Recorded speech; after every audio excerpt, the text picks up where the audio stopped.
نحمده ونصلي ونسلم على رسوله النبي الأمين الكريم وعلى آله وصحبه وأهل بيته وإطرته أجمعين أما بعد فأعوذ بالله من الشيطان الرجيم بسم الله الرحمن الرحيم قال الله تبارك وتعالى في كلامه المجيد اهدنا الصراط المستقيم صدق الله العظيم وبلغنا رسوله النبي الأمين الكريم ونحن على ذلك لمن الشاهدين والشاكرين والحمد لله رب العالمين۔ آپ تمام بہت توجہ اور غور کے ساتھ سماعت کریں، کیونکہ آج یوں سمجھیے کہ بیٹا ذیشان احتیاط سے بیٹھو، آج جو ہے وہ گزشتہ تمام دروس کا مشکل ترین درس گویا کہ ہوگا۔ آپ لوگوں کی توجہ اور انہماک نہیں ہوئی اگر، تو ہو سکتا ہے یہ بیچ میں سے پھر اس کو کاٹنا پڑ جائے، ختم کرنا پڑ جائے اگر آپ لوگوں کی توجہ نہ رہی۔ اور آپ لوگ شروع میں یہ بھی سماعت کر لیں کہ میں بیچ میں کچھ اصطلاحات استعمال کروں گا، شروع میں ایک دفعہ عربی اور اردو میں بتا کے اس کا انگلش معنی آپ کو بتا دوں گا کہ اس لفظ کا معنی یہ بنتا ہے۔ پھر اگلی مرتبہ جب بھی وہ اصطلاح استعمال کروں گا تو انگلش میں استعمال کروں گا، کیونکہ انگلش میں استعمال کرنا زیادہ مناسب اور آسان ہے۔ تو آپ لوگ وہ اصطلاح جب میں انگلش اور اردو میں بیان کروں تو چاہیں تو اس کو لکھیں، قرآن پاک کی جو آیات میں بیان کروں اس کا حوالہ بھی نوٹ کرتے جائیں، انشاءاللہ تعالی سمجھ میں آتی چلی جائیں گی۔ 1995 کے اندر 1995 میں کینیڈا کے اندر ایک سائنسدان تھا جس کا نام تھا ڈاکٹر کیتھ مور۔ کینیڈین سائنسدان تھے، ڈاکٹر کیتھ مور ان کا نام تھا۔ میں آپ کو ان کی تصویر دکھا دوں، یہ تھے 1995 میں کینیڈا کے ڈاکٹر ہیں، ڈاکٹر کیتھ مور ان کا نام تھا۔ یہ کینیڈا کے اندر ایک یونیورسٹی ہے، یونیورسٹی آف ٹورانٹو، وہاں پر یہ سائنسدان تھے اور علم الجنین جو ہوتا ہے نا، ماں کے پیٹ کے اندر بچوں کا جو علم ہوتا ہے اس کے ماہر تھے۔ علم الجنین کو انگلش میں ایمبریولوجی کہتے ہیں، یہ بات یاد رکھیے گا۔ انگلش میں علم الجنین کو ایمبریولوجی کہتے ہیں، EMBRYOLOGY۔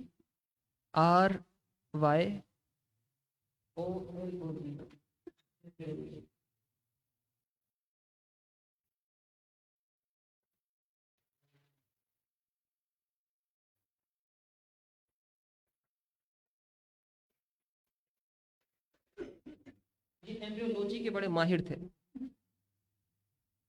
اور 1980 میں امریکہ کے اندر جو ایمبریولوجی کے ڈاکٹرز کی جو تنظیم تھی اس کے سربراہ بھی یہ تھے، جو کہ ماں کے پیٹ کے حالات کا مطالعہ کرتے ہیں، دیکھتے ہیں، یا اس طرح کی خواتین کو جو بیماریاں ہوتی ہیں اس کے علاج وغیرہ بتاتے ہیں۔ اس کی جو تنظیمات بنی ہوتی ہے نا، مختلف سوسائٹیز ہوتی ہیں، علماء کی بھی تنظیم ہوتی ہے، اس کا ایک سربراہ ہوتا ہے جو سب سے بڑا عالم ہوتا ہے یا مفتی اعظم ہوتے ہیں۔ تو یہ اپنے دور کے ایمبریولوجی ڈاکٹرز کی تنظیم کے سربراہ بھی تھے۔ 1980 میں ان کو سعودی عرب سے دعوت آئی۔ سعودی عرب میں ایک یونیورسٹی ہے، کنگ عبدالعزیز یونیورسٹی، وہاں سے ان کو دعوت آئی، اور دعوت یہ آئی کہ ڈاکٹر کیتھ مور صاحب، قرآن مجید فرقان حمید کی کچھ آیات ہیں علم الجنین کے حوالے سے، جس میں اللہ تعالیٰ نے انسان کی پیدائش کا ذکر فرمایا ہے، اس حوالے سے کچھ قرآن پاک کی آیات ہے۔ ان آیات کی ہم آپ کی آج کی سائنس کے مطابق تشریح کروانا چاہتے ہیں آپ سے۔ قرآن پاک کی ان آیات کی تشریح کیجئے، توضیح کیجئے، قرآن اس میں کہنا کیا چاہتا ہے سائنسی اعتبار سے، اس کی تفصیل کیجئے۔ 1980 میں دعوت آئی اور ڈاکٹر کیتھ مور نے پھر سعودی عرب کا سفر کیا، کنگ عبدالعزیز یونیورسٹی پہنچے، اور انہوں نے قرآن مجید فرقان حمید کی جو آیات ان کو دی گئی مطالعہ کرنے کے لیے کہ اس کی سائنسی تشریح کریں، انہوں نے جب ان کو پڑھا تو حیران رہ گئے، سر پکڑ کے بیٹھ گئے، کہنے لگے یہ کیسے ممکن ہے کہ جن تحقیقات تک ہم اس صدی میں پہنچے ہیں، ان 2 3 4 5 سال پہلے تک بھی جو لوگوں کو باتیں معلوم نہیں تھیں ابھی معلوم ہو رہی ہیں۔ قرآن ان چیزوں کو بالکل صحیح درست 1400 سال پہلے کیسے بیان کر سکتا ہے؟ حیران ہوئے وہ۔ علم الجنین کب سے آیا، کب سے لوگوں نے اس کو پڑھنا پڑھانا شروع کیا، اس کے بارے میں تھوڑی سی معلومات حاصل کر لیں۔ دیکھ لیں 17ویں صدی کے اندر، یہ 21ویں صدی ہے، 17ویں صدی میں یعنی آج سے 400 سال پہلے تک، 1600 اور اس کے بعد کے زمانے تک کسی کو معلوم نہیں تھا کہ ماں کے پیٹ کے اندر بچے کی افزائش، پیدائش اور کیسے ارتقائی مراحل کیسے طے ہوتے ہیں، کیسے بنتا ہے، کیا ہوتے ہیں معاملہ، کسی کو معلوم نہیں تھا۔ 17ویں صدی کے اندر پھر درمیان میں مائکروسکوپ بنی، تو اس کے بعد آہستہ آہستہ ماں کے پیٹ کے حالات کا جائزہ لینا سائنس نے شروع کیا، لیکن بہت محدود تھا کیونکہ وہ مائکروسکوپس جو اس ٹائم بنی تھیں اتنی اچھی نہیں تھی۔ 18ویں صدی گزر گئی، یہی حالات رہے۔ پھر 19ویں صدی کے اندر 1914 کے اندر ایک سائنسدان نے ماں کے پیٹ کے اندر بچے کی جو 9 مہینے کے اندر حالات تبدیل ہوتے ہیں نا، اس کی تصویریں بنائیں اور 266 تصاویر اس نے نکالی ایمبریوس کی، جنین کی، ایمبریو جنین کو بولتے ہیں، ایمبریوس کی 266 تصاویر نکالی، اس کا مطالعہ کرنا شروع۔ یہ پہلی دفعہ ہوا تھا کہ اتنی تحقیق کے ساتھ جنین کا مطالعہ ہو رہا تھا 1914 کے اندر، ایک صدی پہلے، سمجھیے 110 111 سال، اتنی پرانی بات نہیں ہے، 110 111 سال پرانی بات ہے۔ قرآن ان چیزوں کو 1400 سال پہلے بیان فرما رہا تھا۔ کیا کیا بیان فرمائے وہ انشاءاللہ آ کے آپ کو تصاویر کی مدد سے بھی کوشش کریں گے سمجھ میں آتی رہے۔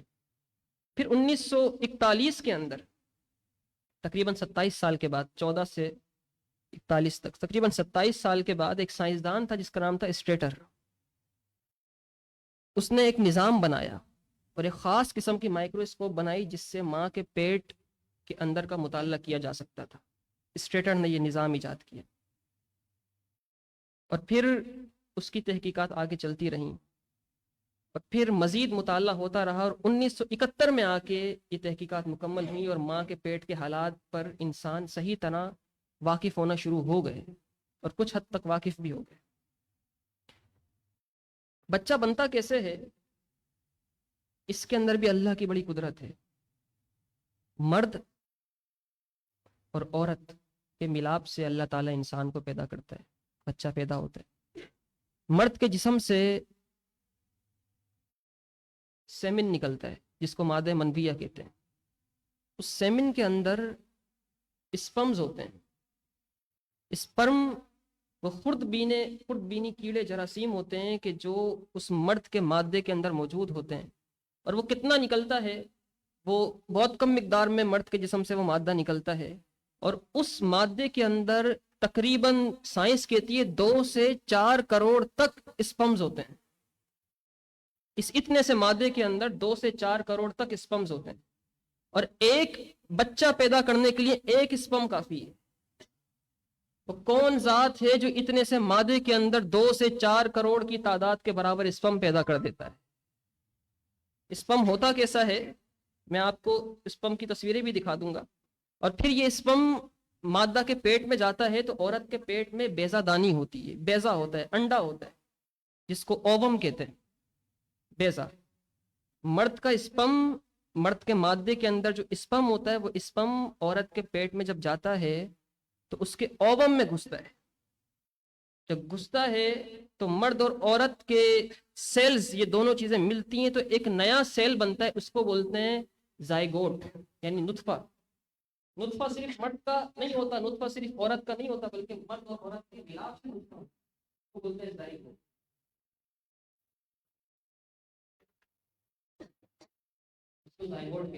جو کہ مرد اور عورت کے کیسے جاتا ہے، میں اس کی آپ کو، یہ مرد کے جسم کے اسپمز ہیں جو کہ عورت کے بیضہ دانی کے اندر، اووم کے اندر داخل ہونے کی کوشش کر رہے ہیں۔ یہاں ایک خاص بات اور سن لیں، یہ 2 سے 4 کروڑ اسپمز تو ہوتے ہیں مرد کے مادے میں، لیکن عورت کے پیٹ میں جانے کے بعد جب یہ سفر کرتے ہیں تو یہاں تک صرف 200 سے 2000 ہی اسپمس پہنچ پاتے ہیں، باقی راستے میں گر جاتے ہیں، تھک جاتے ہیں، کٹ جاتے ہیں، مر جاتے ہیں۔ یعنی سفر شروع کرتے ہیں مرد سے 2 سے 4 کروڑ، لیکن منزل مقصود تک 200 سے 2000 پہنچ پاتے ہیں۔ یہی ہر سفر کا یہی ہے کہ سفر درس نظامی بھی جب شروع ہوتا ہے اعدادیہ کے اندر بھری ہوتی ہے کلاس، یوں ہوتا ہے کہ 2 سیشن بنانے پڑتے ہیں، اور جب فارغ التحصیل ہوتے ہیں وہ کتنی تو نہیں تعداد 6 4 10 12 15 ابتدا میں کتنے آتے ہیں۔ تو دعا کریں، سفر تو سب نے شروع کیا ہے، اللہ منزل مقصود تک بھی پہنچاتے ہیں۔ یہ سلسلہ کہ سفر بہت شروع کریں اور اختتام تک بہت کم پہنچیں، یہ ماں کے پیٹ سے ہی شروع ہوتا ہے۔ 2 کروڑ سے 4 کروڑ تک اسپم سفر کرتے ہیں، لیکن بیضہ دانی تک، ماں کے اوبم تک صرف 200 سے 2000 پہنچتے ہیں، اور پھر پہنچنے کے بعد یہاں آ کے بھی کچھ گر جاتے ہیں، اور اوبم کے اندر صرف 1 اسپم داخل ہوتا ہے۔ 2 کروڑ نکلے تھے، 2 سے 4 کروڑ نکلے تھے، لیکن ماں کے اوبم کے اندر صرف 1۔ کبھی ایسا ہوتا ہے، بہت ریئر، کبھی ایسا ہوتا ہے کہ 2 بھی داخل ہو جائیں تو جڑواں بچے پیدا ہو جاتے ہیں، لیکن عموماً 1 ہی داخل ہوتا ہے تو 1 بچہ پیدا ہو۔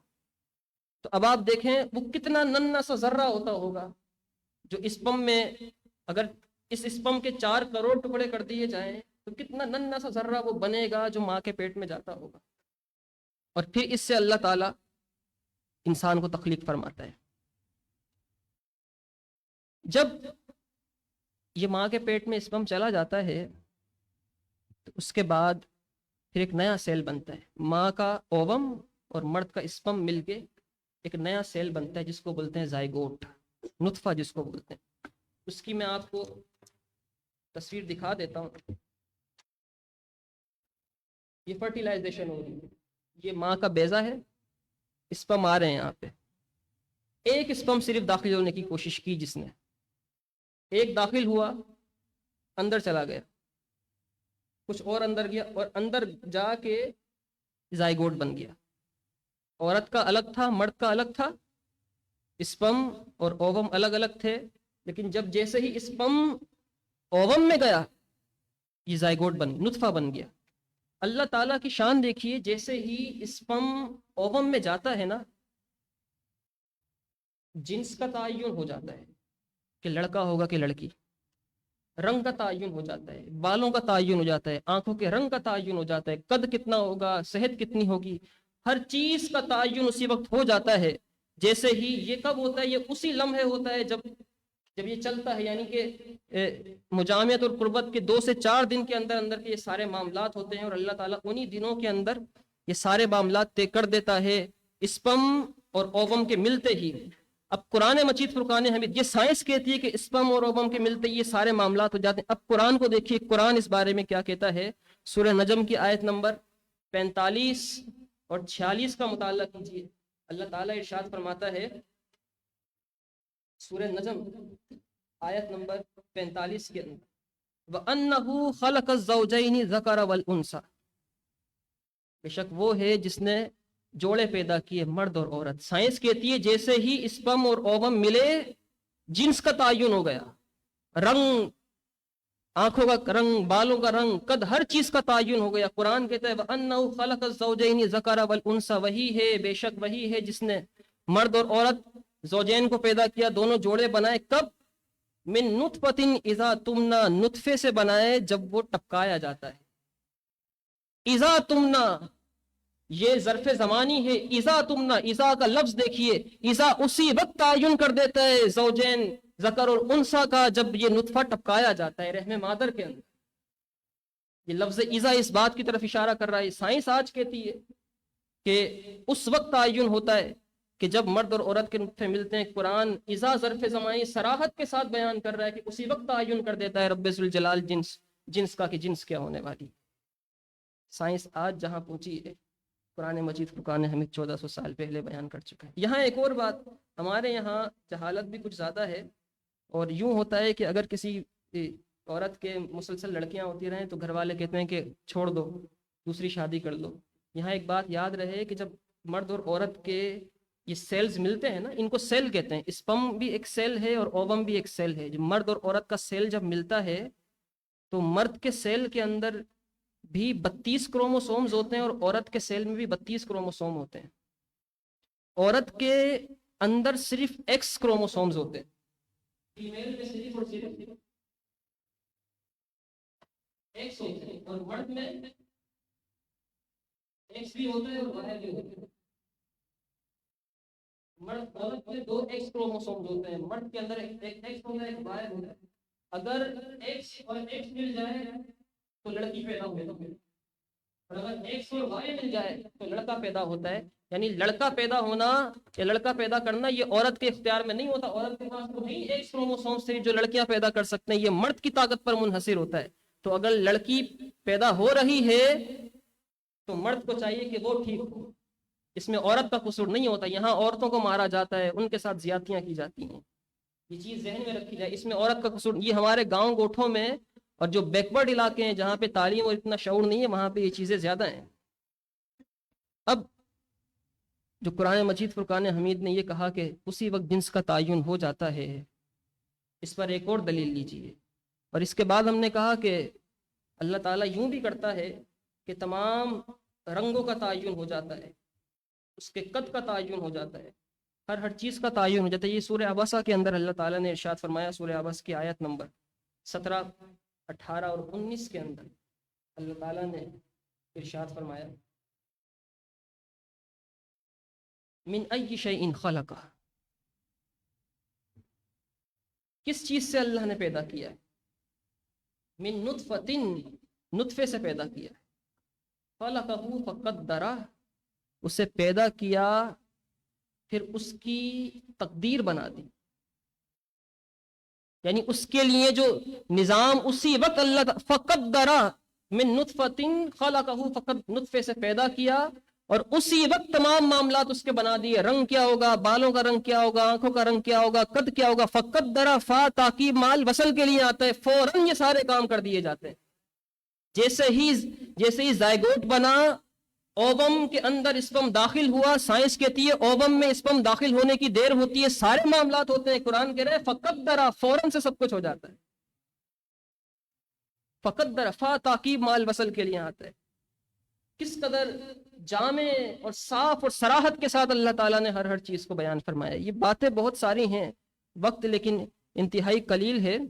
اللہ تعالیٰ نے کس قدر وضاحت کے ساتھ, کس قدر صراحت کے ساتھ ایک ایک چیز کو, اور پھر رب ذوالجلال فرما رہا ہے آؤ ذرا غور تو کرو اس قرآن کے اندر, اس کو پڑھو تو صحیح, سمجھو تو صحیح. یہ وہ سائنسدان تھا کیتھ مور جو اپنی تحقیقات قرآن کے ساتھ ملا کے دیکھ رہا تھا, قرآن کے ساتھ تحقیقات اپنی ملا کے دیکھ رہا تھا اور حیران ہو رہا تھا بار بار ایک ایک چیز کو دیکھنے کے بعد.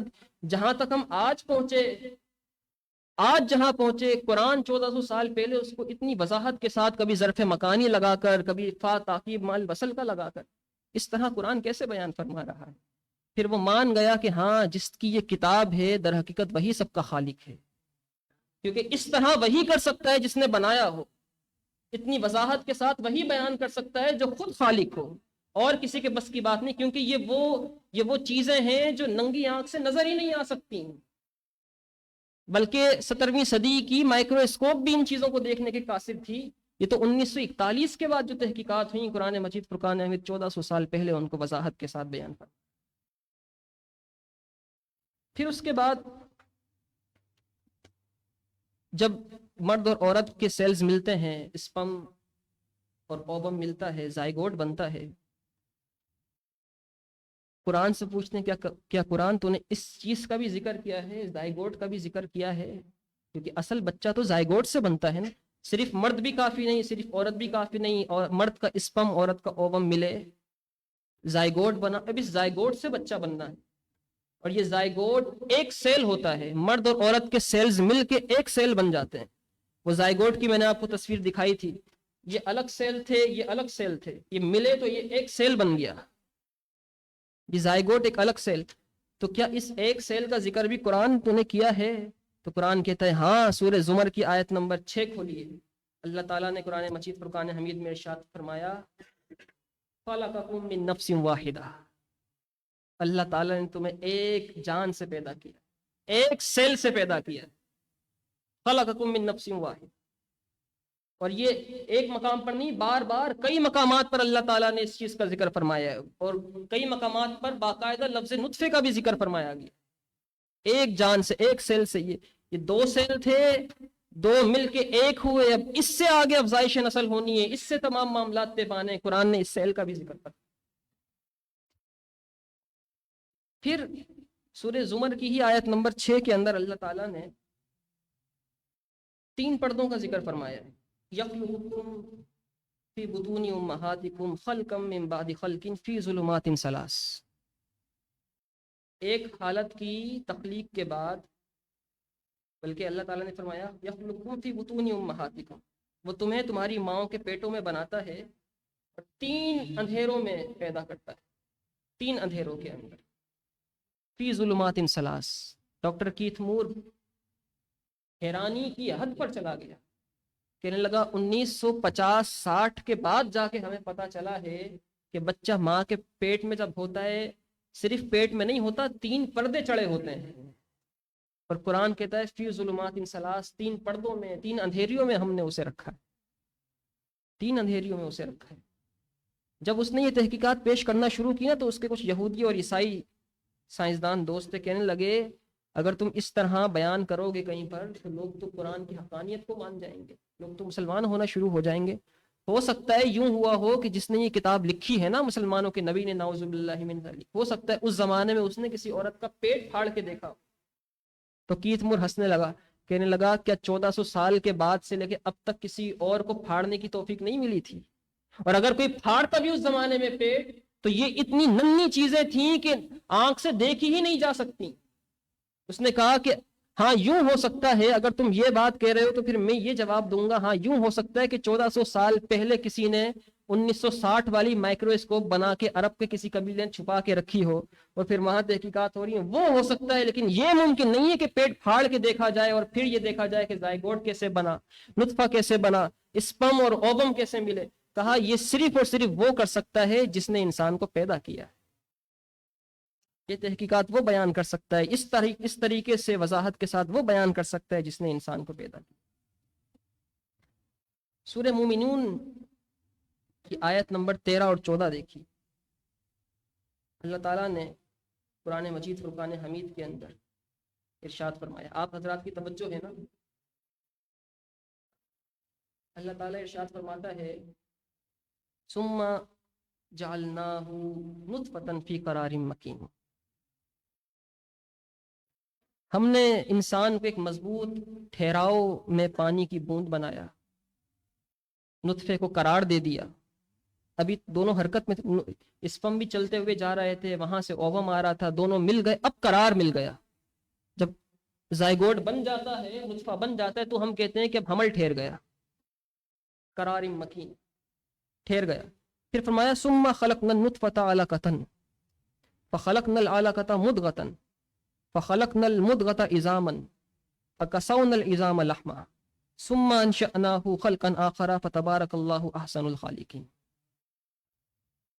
اللہ تعالیٰ نے ارشاد فرمایا پھر ہم نے اس کو پانی کی بوند کو جمع ہوا خون بنا دیا، پھر خون کو گوشت کی بوٹی بنایا، پھر بوٹی کو ہڈیاں لگا دی گئیں، پھر ان ہڈیوں کو گوشت پہنایا گیا، پھر ایک دوسری صورت میں بنایا۔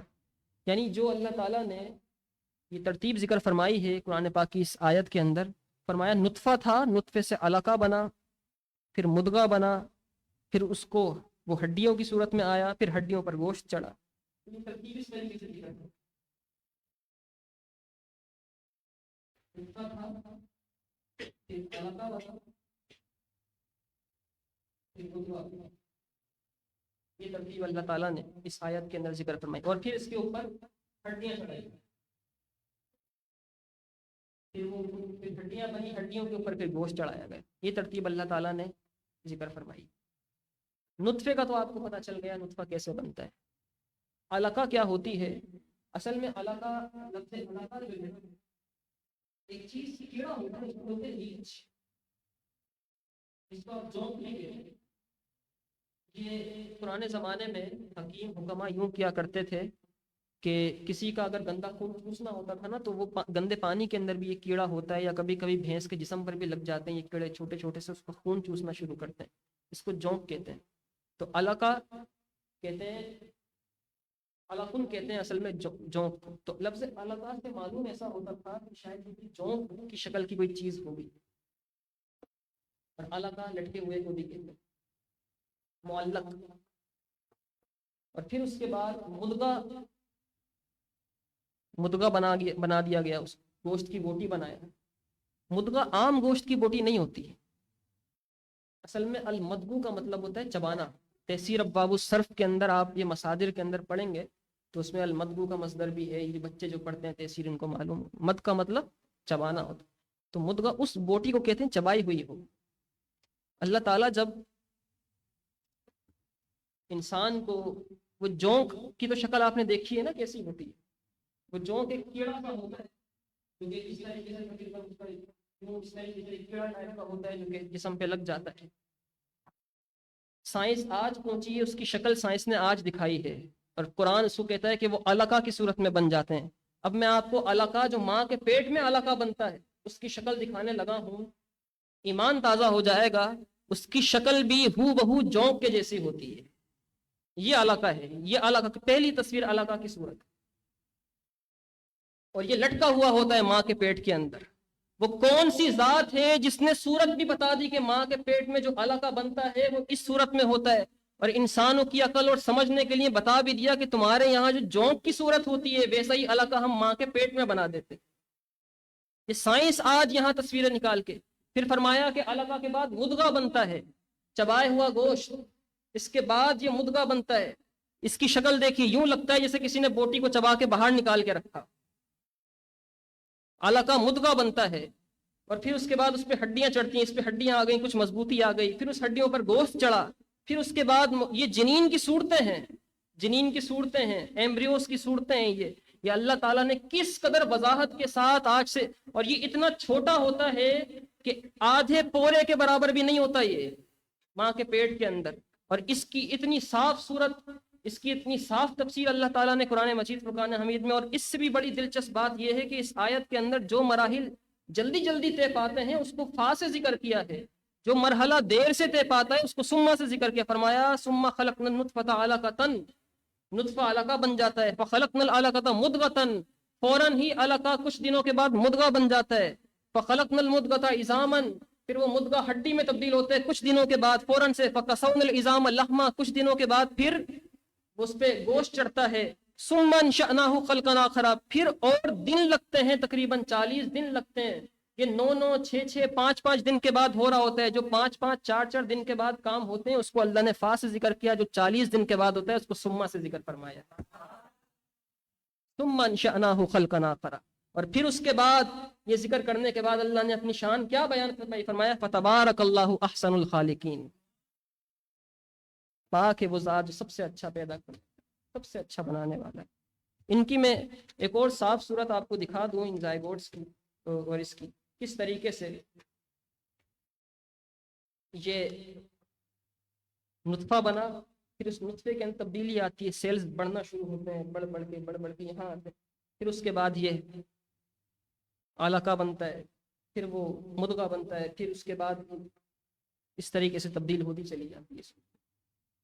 فتبارک اللہ احسن الخالقین، یہ اللہ تعالیٰ کی شان ہے، اس کا مقام اور اس کا مرتبہ، اس نے کس قدر وضاحت کے ساتھ اپنی پاک کلام کے اندر، اپنی لاریب کتاب کے اندر ان چیزوں کو ذکر کیا۔ ایک اور چیز، وقت مکمل ہوا چاہتا ہے، اس کا اختتام کرتے ہیں۔ چیزیں تو بہت ساری ہیں لیکن انشاءاللہ تعالیٰ پھر کسی موقع پر بیان کی جائیں گی۔ آپ قرآن مجید فرقان حمید کو پڑھنا شروع کریں، سورہ یونس کی آیت نمبر 31 دیکھیں، تعالیٰ نے ارشاد فرمایا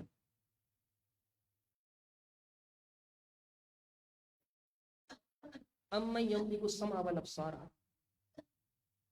امن یملک السمع والابصار، امن یملک السمع والابصار، یا کون ہے جو کانوں اور آنکھوں کا مالک ہے۔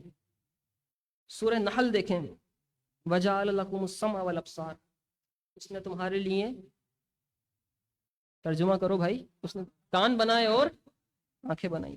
پھر اس کے بعد آگے چلیں سورہ بنی اسرائیل، ان السمع والبصر، بے شک کان، اور ہر آیت کے اندر کان کا ذکر پہلے. پھر سورہ مومنون دیکھیے، اللہ تعالیٰ نے فرمایا هو الذی انشأ لکم السمع والابصار، وہی ہے جس نے تمہارے لیے کان اور آنکھیں بنائے.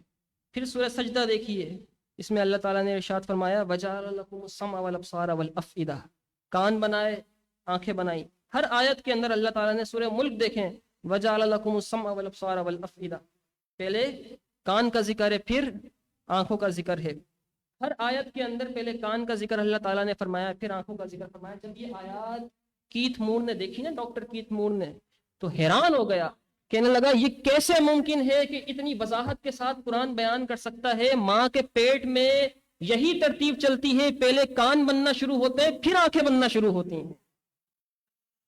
پورے قرآن میں کسی ایک مقام پر بھی ترتیب نہیں بدلی گئی ہے کہ پہلے آنکھوں کا ذکر آئے پھر کان کا ذکر آئے. ہر مقام پہ کان کا ذکر پہلے، آنکھوں کا ذکر بعد میں. اور یہ کیسے چل رہا ہوتا ہے؟ 6 دن کے بعد کان بننا شروع ہوتے ہیں تو 7ویں دن پھر آنکھ بننا شروع ہوتی ہے. اتنی باریکی کے ساتھ، ایک ایک دن اور گھنٹوں کے فرق کے ساتھ جو ماں کے پیٹ میں تبدیلیاں آ رہی ہوتی ہیں. قرآن مجید فرقان حمید کس قدر وضاحت کے ساتھ ان چیزوں کو بیان کرنا، ترتیب کسی ایک جگہ پر بھی نہیں بدلی. یہ اللہ تعالیٰ نے اپنے لاریب کتاب کے اندر ان چیزوں کو بیان فرمایا. قرآن میں غور و فکر کرنے کی ضرورت ہے، قرآن پڑھنے کی، قرآن سمجھنے کی ضرورت ہے. بہت مختصر سا وقت تھا اور بہت قلیل ایام تھے، لیکن ان ایام کے اندر اس قدر دقیق ابحاث کو سمجھ لینا، یہ وہ ابحاث ہیں کہ اگر یوں ہی بیان کی جائیں تو کئی گھنٹے کئی دن درکار ہیں. لیکن یہ اللہ تعالیٰ کا خاص فضل و انعام آپ لوگوں پر ہوا کہ ان تھوڑے سے دنوں کے اندر اس قدر دقیق ابحاث اور اس قدر چیزوں کو قرآن مجید فرقان حمید کے ساتھ ملا کے آپ نے سنا اور پڑھا اور الحمدللہ سمجھ میں بھی آتا رہا. یہ اللہ تعالیٰ کا خاص فضل و انعام ہے، بلکہ یہ بھی اس کی شان ہے وَلَقَدْ يَسَّرْنَا الْقُرْآنَ لِلذِّكْرِ فَهَلْ مِن مُدَّكِرٍ. ہے کوئی سمجھنے والا، ہے کوئی نصیحت قبول کرنے والا؟ اگر ہو، سمجھنا چاہے تو ہم نے اس کے لیے آسان کر دیا، آسان کر دیا ہے. اللہ تعالیٰ ہمیں قرآن مجید، وہ بچے بڑے مبارکباد کے مستحق ہیں جو قرآن پاک کی آیات لکھا کرتے تھے، ان کے حوالے نوٹ کیا کرتے تھے یا یہاں سے لکھا کرتے تھے. زندگی بھر ان کو یہ چیزیں فائدہ دیں گی انشاءاللہ تعالی. اللہ تعالی ہمیں یہ سب سمجھنے کی اور عمل کرنے کی توفیق عطا فرمائے، اپنے محبوب کی محبت عطا فرمائے. وآخر الدعوانا الحمدللہ رب العالمین. بیٹا عفان اس پہ یہ لگاؤ.